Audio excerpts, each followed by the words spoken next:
Humphrey Wifi és una conta de memes a Instagram que treballa amb el format slider i un disseny gràfic senzill però efectiu, centrat en un text ben estructurat i alguna imatge d'acompanyament, deixant espai i sense sobresaturar les imatges. El seu contingut convida a fer reflexions relacionades amb temes diversos, vistos des d'un punt de vista antropològic i filosòfic en algunes ocasions, amb una clara intenció de crear contingut divulgatiu i destinat a l'aprenentatge.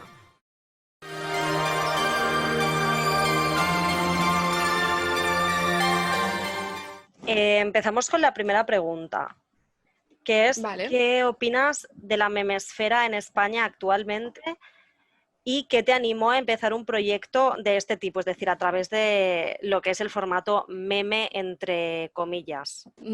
Vale, bueno, voy a empezar como respondiendo la segunda parte porque la primera es complicada. Pues me animó un poco, a ver, yo en verano disocio muchísimo porque se me descuadra la rutina y empiezo, bueno, pues eso, a disociar, problemas mentales y tal. Y justo en verano del año pasado decidí que, bueno, en cambiar esta dinámica, ¿no? De que había llevado durante todos los años desde que tengo igual 14 o así. Y mi pareja, una de mis mejores amigas y tal, comenzaron con una página, se empezaron a llevar bastante con otras cuentas como La Pícara Justina o, bueno, más adelante también Zorras Regular, pues Memillos, derribos y deconstrucciones y tal. Y bueno, yo en mi cuenta privada pues me enchiché, hice el primer meme sobre feminismo y bueno, tuvo como relativa repercusión, ¿no? Y me di cuenta de que los comentarios eran súper positivos, de que había tenido, pues eso, ¿no? Que la gente lo veía, lo compartía, le gustaba, lo comentaba, me motivaba muchísimo a seguir. Luego también, bueno, Laura Tavares, La Pícara Justina, me motivó muchísimo. Estuve viendo unas cuantas charlas suyas y tal. Y como que me animó mucho a salir del tema este de las instituciones o bueno, de la universidad, ¿no? La academia TM y tal. Y como que me parecía una buena forma de llenar mi tiempo. Al principio era eso, un pasatiempos literalmente.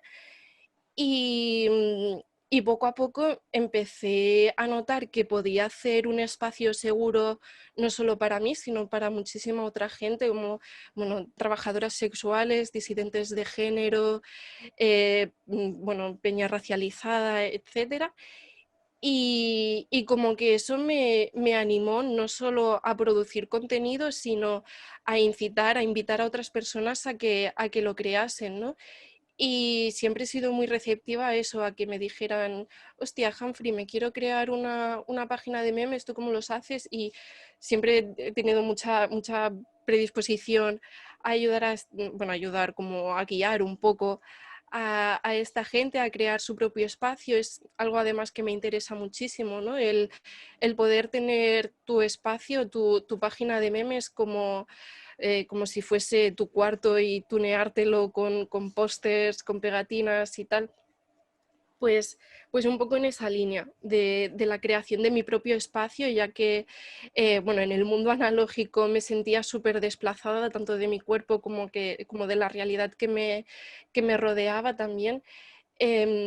Esa página o bueno, estos formatos, ¿no? Estos memes y tal, como que me ayudaban a encontrarme un poco a mí misma también. Además, al principio no hacía tanta divulgación, hacía más lo que ahora se conocen como memes de chicas, que bueno, que me parece un poco feo llamarlos así porque no me considero a mí misma ni siquiera chica, así que parece complicado. Y, y bueno, y eso, y a partir de ahí, pues de comenzar a hablar sobre mi salud mental, sobre los problemas que me rodeaban o las cuestiones así que, bueno, me comían más la cabeza, pues comencé a encontrar ese espacio, ¿no? El espacio de la no disociación, el espacio donde podía encontrar algo que me hiciese sentir más yo, y eso sobre todo en verano con la falta de rutina y tal. Y bueno, comenzó un poco así, comenzó como algo de pasatiempos y tal, y luego cuando comenzó el curso otra vez en septiembre, se acabó el verano y tal, comenzó otra vez la rutina, pues en lugar de utilizarlo como, bueno, que seguía siendo bastante terapéutico para mí, pero lo comencé a usar más como divulgación, como, bueno, como una fuente de divulgación y tal. Y la verdad es que fue un poquito para autosatisfacer mi ego, ¿no? O sea, las carencias que tenía de confianza y todas estas movidas así que a los millennials nos corroe tanto por dentro, pues un poco en esta línea.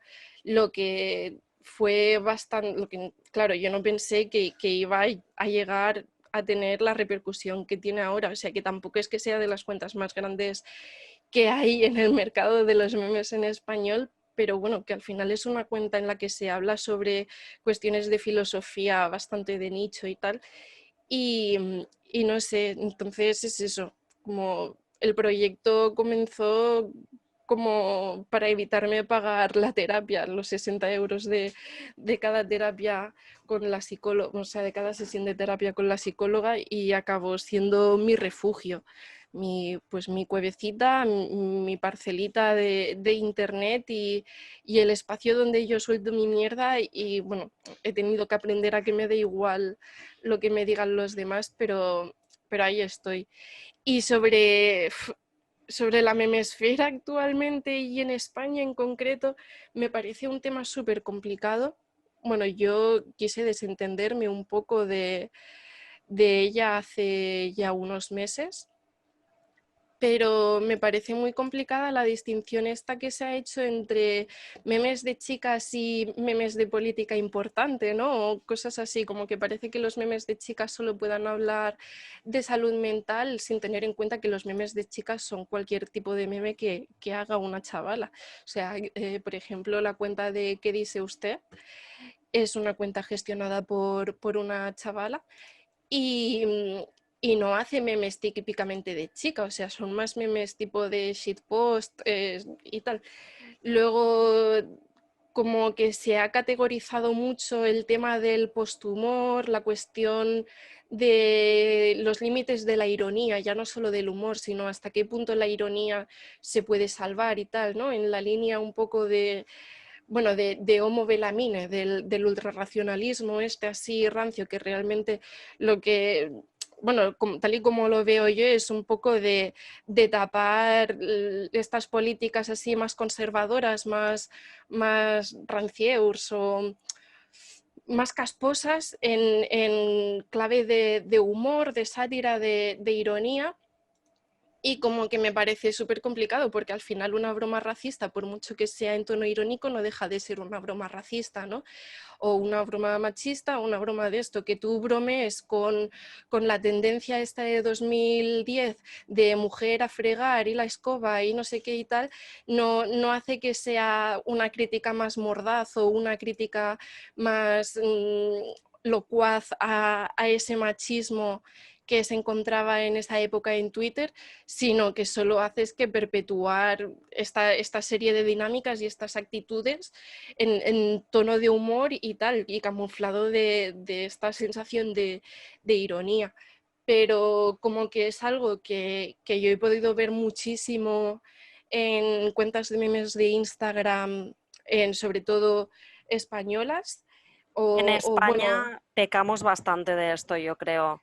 A sí, nivel ya incluso de gente extremadamente mediática, como podría ser Orslock. En sí, los sí. streamings de Twitch y tal, hay como una corriente de usar este humor que, a ver, no puedo hacer, no puedo pretender ahora hacer ver que nunca me he reído con una broma de estas, porque a veces me he reído viendo directos de Orslock, ¿sabes? Sí, sí, sí. Pero que sí, que es un recurso que en España es muy popular. Claro, claro. Y eso como el hecho de reconocer que es como, tío, estás haciendo una broma machista, pues admite, luego cuando te digan que es una machirolada, no digas no, no, no, ironía, ironía, ironía, y te escudas en esta especie de plot armor de la ironía, del sarcasmo, de la crítica mordaz y de, bueno, y es como, no, tío, eres un puto niño rata, super edgy, y reconócelo, ya está, ¿sabes? No, que no tienes por qué ir a más, pues ya está, no digas que eres el aliado máximo del feminismo por hacer estas bromas, al menos, ¿no? Cuando se te critique o se te señale algo, pues no sé, tío. Y bueno, y esto es uno de los motivos por los que decidí alejarme un poco de la memesfera española. Mantengo mis vínculos con las personas y con las entidades que considero que vale la pena, pero en general creo que eso, como la tendencia en general del humor español, del humor negro, ¿no? Pero el humor negro mal, o cosas así, pues me parece complicado, en plan, porque yo puedo hacer humor negro, yo soy consciente de que, bueno, y escudarme en el humor negro para hacer bromas sobre mí misma, en las que yo soy el foco, ¿no? Y yo me voy a reír de mí misma o de situaciones traumáticas que yo he vivido, entiendo que no tiene las mismas dificultades es de la misma forma criticable que un tío blanco hable sobre mis traumas, en plan además, bueno, básicamente porque son los causantes de ellos, ¿no? Entonces,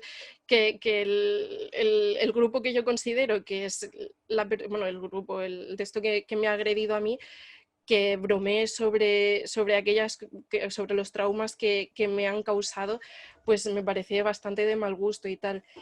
Y no sé, que eso, como que en general no he tenido problemas explícitos porque me he apartado de las personas que he considerado como más turbias, por así decirlo, pero, pero eso, como que prefiero relacionarme con artistas más multidisciplinares o, bueno, como del panorama español, pues no solo de música, sino pues tema de filósofos o gente que no hace explícitamente memes y tal, pero también se dedica a la divulgación y compartimos intereses.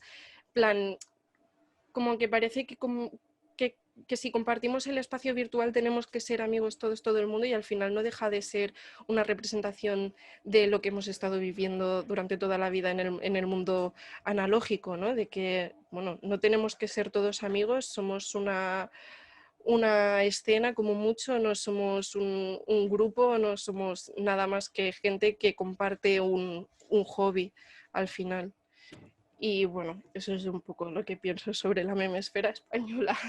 Vale, ok, entiendo. Me ha respondido también la segunda pregunta prácticamente mientras me explicabas sobre la primera, porque la segunda pregunta es en relación a los espacios seguros y a la creación de espacios seguros digitales a través de divulgar o crear cierto tipo de contenido. Y lo Sí. que has dicho de crear tu espacio en Internet para poner el contenido que tú quieres y además que este contenido ayuda a otras personas, yo me siento 100% igual. De hecho, cuando hice el programa, quería que esa fuese su finalidad y que se sintiese de esta manera. Y para mí también se siente como un espacio seguro y sobre todo como un espacio en el que nadie me manda, ¿no? O sea, es mi casa y yo te invito a mi casa a pasar un rato conmigo si quieres. Totalmente, totalmente. O sea, además, bueno, el tema el hackeo, bueno, es que no es hackeo, bueno, hackeo depende de lo que entendamos por hackeo, ¿no? Pero de poder modificar tu perfil de Instagram, el tema de la seguridad, del tema de a quién tienes bloqueado, a quién permites que realice ciertas acciones y a quién no, o estas cosas como que me parece que como generación no las hemos sabido explotar lo suficiente. Bueno, yo desde mi desde mi punto de vista, como que eso sí que lo he vivido, pero realmente Instagram, a pesar de ser una plataforma que ya nos viene dada, ¿no? Y tiene sus propias normas y todo eso, bueno, Instagram, Jova, cualquier tipo de red social o plataforma en la que nos podamos relacionar con otros entes, como que eso, que podemos seleccionar nosotros qué tipo de privacidad queremos en nuestra casa, podemos personalizar los ajustes, podemos decidir subir cierto tipo de contenido, subir otro, ¿no? Como que me parece algo que no hemos explotado mucho, que el hecho de pensar que Instagram se nos dio con una finalidad en concreto, ¿no? Para subir fotos de nuestras comidas o de nuestros viajes y tal, y lo hemos llevado a otro límite, lo hemos llevado al punto de crear redes feministas, de crear espacios seguros, grupos de apoyo y tal. Y eso poco se valora, ¿no? Porque parece que tengamos que limitar el uso de las redes sociales a lo que se nos da, pero es que nada más lejos de la realidad. Además, como que de forma bastante automática nos ha salido invadir este espacio y hacernos un hueco y tal. Y como que esta tendencia a invadir el espacio, bueno, a situarnos en un espacio que nunca hemos tenido por derecho natural, ¿no? Por así decirlo, como de forma sistemática se nos ha negado la entrada a estos espacios y estos espacios no nos hacen ascos a nosotras. O sea, sí que existen políticas dentro de Instagram y de estas redes sociales que vetan ciertos contenidos, sobre todo si pones que eres mujer, ¿no? O cosas así, que ya el algoritmo parece que se dedique a buscar pezones o a buscar palabras malsonantes si admites ver cierta cosa entre las piernas y no otra. O sea, que esto me parece súper problemático. Y, y por otra parte, cómo hemos entrado y hemos cambiado las reglas del juego. O sea, como que eso, parece que las chicas no son graciosas, las chicas no de esto, pero las chicas estamos en alguna manera cambiando el mundo y cambiando las reglas. O sea, y con chicas me refiero realmente a todo lo que no es ser un hombre cis. En plan, todo, todo esto que se sale fuera de esta norma de la blanquitud, de la masculinidad, bueno, sí, de la cisnorma y de la, bueno, como de la cuerdidad, ¿no? De la norma cuerdista esta, de la no locura, del saber estar y tal, pues nos hemos podido apropiar todas estas personas que llenamos estas categorías de nuestro espacio e implantar nuestras propias normas y aprender a gestionar algo por nosotras mismas, ¿no? Y eso me parece súper importante a la hora ya no solo de crear un espacio seguro concreto, sino en general de poder sentir que merecemos un espacio o de incluso de que si no nos lo dan lo podemos hacer nosotras fácilmente. Total, y creo que es muy importante y cada vez más eso, que nos apropiemos de espacios, que reclamemos nuestro lugar y que no sintamos todo el rato que tenemos que estar sometidas a otra entidad o a alguien que te manda, a un jefe, a un lo que sea. Y ojalá algún día llegue el punto en el que podamos crear nuestras propias redes sociales y dejar de estar sometidas a la entidad Instagram o a la entidad red social, plataforma que sea, ¿no? Totalmente. Que eso ya es 100% utopía, la singularidad, sí. Pero ojalá. O sea, yo cada vez siento más esta necesidad de hacer yo las cosas de manera autónoma, que nadie me mande, igual porque ya estoy un poco cansada de lo que es el ente, institución, universidad, hacer las cosas como tienes que hacerlas. Sí, eso bueno, al final es salir de la norma, ¿no? Y crear algo totalmente distinto, algo que no siga ningún tipo de rol, ningún tipo de regla y crecer ahí, crecer en ese espacio vacío. Total. Si te parece, vamos con la tercera pregunta para que no se alargue mucho. Sí. Puse que me interesaba sobre todo en relación a tu última publicación, Sí. la forma en la que hablas del cuerpo como un lugar en el que se hacen realidad diversas ficciones políticas. Yo la verdad es que no tengo mucha idea de esto o no sé exactamente a lo que te refieres y me interesaría que me lo explicases. con un poco más en detalle y sobre todo enfocado a dónde lleva esto en un futuro, uso de la tecnología en el futuro a corto plazo, quizá. Vale, bueno, en el plazo inmediato ya tenemos las benzodiazepinas, ¿no? Tenemos la medicación para el TDA, tenemos las hormonas, tenemos toda una serie, toda una batería de drogas, tanto legales como no, como recetadas, como en el mercado negro, que nos permiten modificar esta ficción política, ¿no? Por ficción política entiendo cualquier tipo de elemento performativo socialmente, pues ya sea pues la ficción política del género, la ficción política de la orientación sexual, como toda una serie de algoritmos que hacen que nuestro cuerpo sea reconocible de cierta manera o de otra, ¿no? Pues que se me reconozca como mujer, que se me reconozca como no binaria, que se me reconozca como loca, que se me reconozca como bisexual, como pansexual, como hetero, como lo que sea.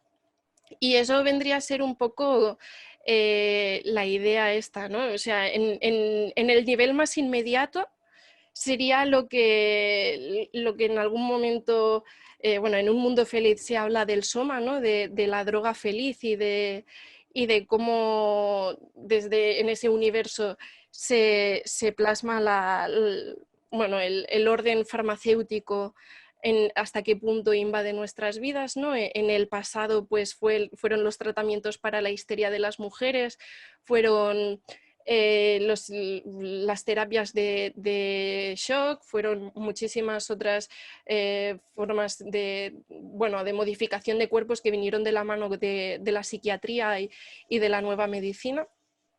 Y como que considero que hemos pasado del punto, o sea, que no niego que en el pasado también se hiciera, sino que considero que ahora mismo hemos bebido muchísimo de esta dinámica del mundo virtual, ¿no? Versus el analógico, de poder crearnos, de poder hacernos un poco el sujeto ilustrado de que se hace a sí mismo y se crea a sí mismo, ¿no? El individuo.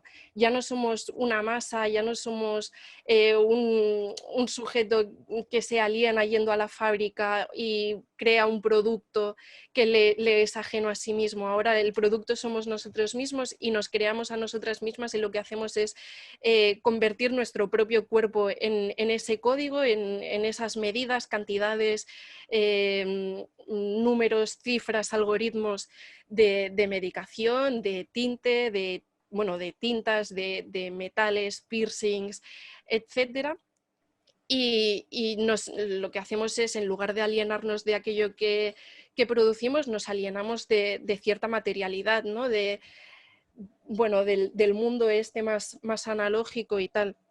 Entonces, eso, con el post ese, sobre todo quería señalar el carácter ficticio de esta materialidad, ¿no? De hasta qué punto estamos dispuestas, tanto pues desde la ketamina, el Red Bull, al Prozac, benzodiazepinas en general, Concerta, café, té, etcétera, a modificar nuestro cuerpo, nuestras hormonas, bueno, nuestro orden natural, muy entre comillas, ¿no? Como estamos dispuestas a acabar con esa naturalidad en orden de una individualidad, de buscar nuestro yo y buscar nuestra identidad como algo propio, no como algo que sigue unas normas o una especie de modas o que debe seguir unas señas concretas, sino más bien de algo de un cuerpo que nos hacemos a nosotras mismas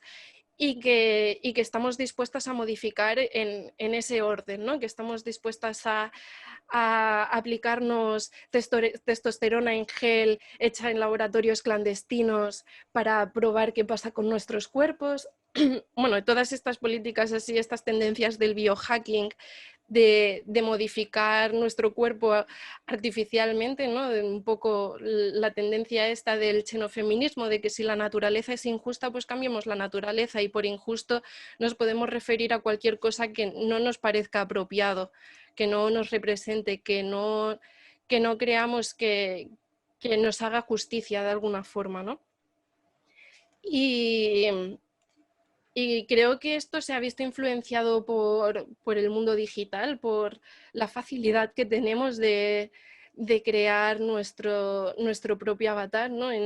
Yo puedo tener el pelo de colores, puedo ser de un género o de otro según el día, puedo cambiar cualquier aspecto de mí en este mundo, y creo que lo hemos aprendido un poco cómo llevarlo al terreno analógico, como de esta transformación que podemos hacer en nuestros avatares, podemos llevar esta teoría, ¿no? a la praxis más corriente, más, entre comillas, pues esto, real, analógica, etcétera. Y bueno, sobre todo esto de la idea de comprender nuestro espacio no solo como un mensaje, sino también como receptor de información, como vía de comunicación, como cualquier tipo de elemento de la comunicación. O sea, al final esta materialidad, esta flesh and bones, esta carne y huesos, no es algo que yo escogí, pero su modificación o lo que entra o lo que sale de ella sí que lo puedo escoger, y es jugar con esto, ¿no? Con hacer realidad esta ficción política que no solo nos es dada a nivel institucional o a nivel normativo y tal, sino que podemos crear nosotras mismas. Vale, entiendo. O sea, entiendo que tú lo ves como una forma de apropiarte o de reapropiarte de tu cuerpo. Sí, totalmente, totalmente. O sea, Vale. de hacer mi propio cuerpo. Vale. Entiendo también que hay muchos matices ahí, sobre todo Sí, dentro de lo que es la salud mental, por ejemplo, el uso de medicación para la salud mental, el uso de drogas, las modificaciones totalmente. corporales. O sea, todo parte de una comprensión del propio cuerpo, ¿no? De antes que ser cualquier cosa, soy yo, y tengo que comprender quién soy yo, o qué soy yo, o dónde me sitúo en este mundo que me es hostil, y a partir de ahí como tratar de reconciliarse, ¿no? O sea, al final no podemos huir de esta materialidad, pero sí que podemos reconciliarnos con ella, sí que podemos perdonarla por ser tan cruel y ser tan hostil con nosotras, y bueno, no tanto como para hacerle un favor a esa materialidad, sino para hacernos un favor a nosotras mismas, que vamos a ser la que la sufrimos. Pero yo hablo desde mi experiencia de los últimos meses, por ejemplo, se me ha hecho muy difícil en ocasiones lidiar con mi cabeza, ¿no? O sea, ¿cómo te reconcilias con tu forma de pensar o tu forma de ver las cosas cuando tienes todos los días sintomatología física, por ejemplo, por culpa de la ansiedad? Pues yo no sabría qué responderte. Para mí mi solución fue crear esta cuenta de memes, ¿no? Y crear, o sea, a partir de ahí comenzar a conocerme. No creo que yo hubiera podido ser capaz de comenzar ningún tipo de modificación, ni a nivel hormonal, ¿no? En el momento en que decido tomarme mi píldora de sertralina por la mañana, o a nivel más de meditación, un nivel más de saber qué soy y tal, si no hubiera sabido quién soy. O sea, como para comenzar es la necesidad esta de autoconocimiento, de saber cuáles son mis necesidades, cuáles son mis preferencias, de no pasar, de no permitir que nadie pase por encima de mis límites, sobre todo, de saber hasta dónde puedo llegar y de no dejar que pasen por encima. Y al final eso, como que tu cuerpo físico, tu carne y tus huesos siempre van a estar ahí. Y bueno, en ese sentido, pues yo me aferro muchísimo al estoicismo, ¿no? En lo que no puedo cambiar, prefiero que siga así, dejarlo en paz y centrarme en lo que sí que puedo cambiar. Y lo que sí que puedo cambiar es cómo afronto los problemas o cómo invoco los mantras, de qué tipo, cosas así, en el momento en que me da un breakdown o tal, hasta qué punto estoy dispuesta a sufrirlo, ¿no? O sea, al final eso que es difícil y cada uno tiene que encontrar su propia fórmula, su propio algoritmo para salir de él y luchar para que nadie te lo destruya y que no se te caiga abajo. Igualmente, creo que lo que acabas de explicar es una forma bonita y esperanzadora de verlo también. Yo también soy así, nunca dejo que mi ansiedad, por ejemplo, me frene de hacer nada. De hecho, yo soy una persona Claro. con una vida súper activa, hago un montón de cosas y siempre estoy buscando alternativas y formas para mantenerme ocupada. Ya, yo igual. A ver, yo con el tema de la medicación es que me costó muchísimo aceptar que igual era lo que necesitaba, era lo que me vendría bien. Y comencé con una que fue horrorosa, me hacía dormir muchísimo y tal. Y poco a poco fui adaptándola, ¿no? También el tema del consumo de otras drogas, desde café, Red Bull, para poder ser más eficiente por la mañana, ¿no? Y que no se me dijera que soy la vaga más perra del mundo. Pero, pero sí que fui buscando un equilibrio entre las drogas legales y las ilegales.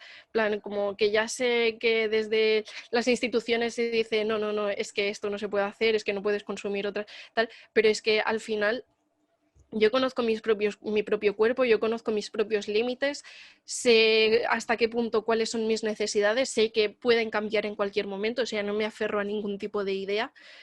Y, y poco a poco ir sumergiendo mi cuerpo en este entramado de pastillas, bueno, tanto sustancias, hormonas, químicos, actividades también, ¿no? O sea, el hecho de hacer ejercicio y acelerar la producción de endorfinas o cosas así, como que intento que haya un equilibrio y no pasarme con una, no quedarme corta con otra y tal, y poco a poco ir buscando mi propia receta, pero es que, claro, mi receta igual es que una vez a la semana consumo cierto tipo de droga o otra vez a la semana, o cada cierto tiempo me dedico pues a un fin de semana entero desconectar absolutamente de todo, ¿no? En un nivel cuanto más inmediato y real mejor. Y así, creo que eso forma parte del propio conocimiento y bueno, de esta necesidad de hackear mi código y de hackear mi cuerpo y de ver hasta dónde puedo llegar y qué es lo que puedo hacer. Qué bonito esto que has dicho, la verdad. O sea, a veces necesitas escuchar como mensajes esperanzadores o mensajes que te digan que tú tienes el control, porque yo muchas veces me siento que todo está fuera de control. Ya, Y a veces es muy necesario escuchar que realmente, aunque no lo creas o aunque te hagan creer que no lo tienes, tienes el control de tu cuerpo y de tu realidad. totalmente, totalmente. Y es algo muy difícil de aprender y de asumir, de decir, bueno, además es también como aterrador, ¿no? Porque no solo tienes el control, sino que de alguna manera también tienes la responsabilidad. O sea, no quiero ahora afear esto tan precioso que acabo de decir, pero asumirlo es en parte como reconciliador con este mundo ajeno, ¿sabes? Y con el mundo hostil. O sea, al final, pues eso, nuestras madres, nuestras abuelas y todas las generaciones que tenemos por encima, como que decidieron muchas de ellas tener criaturas o parir o cuidar y tal, como para satisfacer, bueno, es algo que yo he visto bastante generalizado en muchísima gente, ¿no? De la necesidad esta de tener hijos para satisfacer el deseo de tener algo que controlar o de tener algo por lo que estar encima y no sabían que, bueno, no llegaron a pensar o si lo pensaron lo ignoraron deliberadamente, que ya tenían algo por lo que estar atento, ¿no? Que al final nuestro cuerpo es algo que requiere de una atención y que no está implícito, no está explícito qué es lo que necesita o qué es lo que quiere. O sea, si se hubiera solucionado esta respuesta, la filosofía ya no tendría ningún tipo de sentido preguntarse por el sentido de la vida, o no tendría ningún tipo de sentido hablar de moralidad, de ética, incluso de conceptos políticos como qué es la libertad o qué es el poder, porque ya estaría todo resuelto si supiéramos qué hacer con nuestro cuerpo, ¿no? O cómo guiarlo hacia ese conocimiento. Entonces, el camino este de descubrirlo es complicado, pero también es satisfactorio.